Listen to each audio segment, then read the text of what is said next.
جیسے ایک حدیث پاک میں ہے، بالتبع عرض کر دیتا ہوں، من اتا عرافن فسالہ شیئا،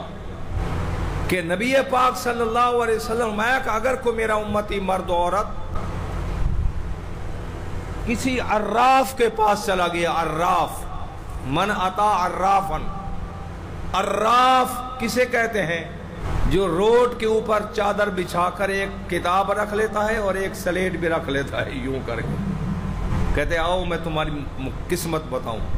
تمہاری شادیاں کتنی ہیں نعوذ باللہ، تمہارا رزق کتنا ہے، تمہاری فلاں شے کتنی ہے، تمہاری فلاں شے ہے ظالمہ، تو میرا رزق بتاتا ہے، خود تو بیٹھا مٹی پر، آؤ میں تمہیں تمہارے مقدر بتاؤں، خود سارا دن روڈ پر بیٹھ کر مٹی پھانکتا ہے، ٹرک اور ٹریکٹر کا دھواں پھانکتا ہے، اور نگاہ اس کی تمہاری جیب پر ہے، واہ واہ وہ تمہاری تقدیر کا مالک ہے، کہ جے سونا پیر تلاش کی دے۔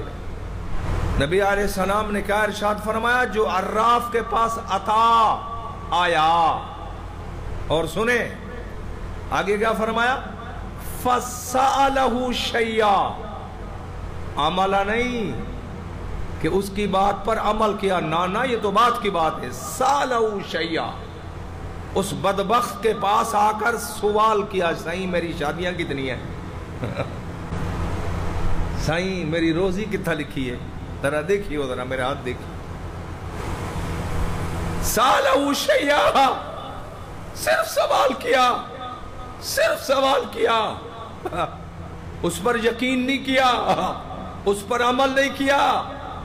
بھئی یقین کی باری تو بعد میں آئے گی، عمل کرنے کی باری بعد میں آئے گی۔ سالہ شیعہ، صرف سوال کیا اس سے جا کر، میرے رب کو اتنی غصہ آیا، میرے رب کی اس نے اتنی توحید کیا ہے، رب کی توحید کو ایسا للکارا ہے اس نے۔ یہ اللہ پاک فرماتے ہیں اس بے ایمان کو کہو، اس بدبخت کو کہو، اس ناقبت اندیش کو کہو،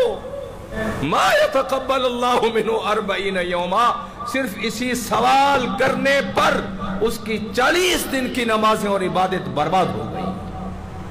آج سے پہلے اس نے جتنی 40 دن کی نمازیں پڑھی تھی، آج سے پہلے 40 دن کے اندر جتنی دعائیں مانگی تھی، 40 دن کی نمازیں اور عبادت اس مشرک سے سوال کرنے پر اس کی 40 دن کی عبادت برباد ہو۔